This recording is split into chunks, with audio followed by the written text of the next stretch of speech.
I'm Diana Walker, and for almost 30 years I was a contract photographer with Time magazine, and for most of those years I was assigned to cover the White House. The first time I was sent over to the White House by Time magazine was to photograph Rosalynn Carter, and that turned out to be a wonderful experience because we had a terrible situation in Iran in those days. The American embassy had been taken over, and all the employees of the American embassy were kidnapped and held hostage by the Iranians. And so Jimmy Carter, the president, was determined to achieve their release.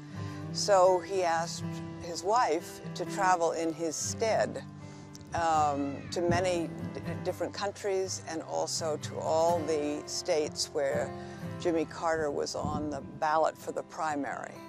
And so I began traveling with Rosalynn, which was a wonderful way to learn how to then attach myself to the president and travel with him. Because traveling with the First Lady is very much like traveling with the president, but the group is just smaller.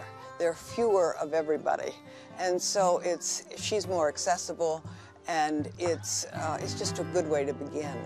The president was a subject like any other subject, really.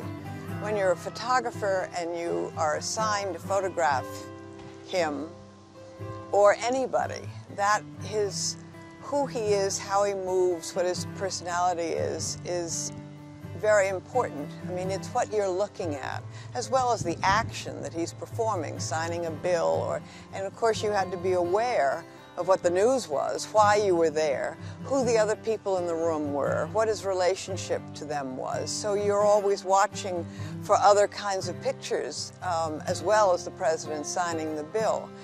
And I think covering the White House, you very soon get over the fact that he is the President of the United States, but you never lose your respect for him.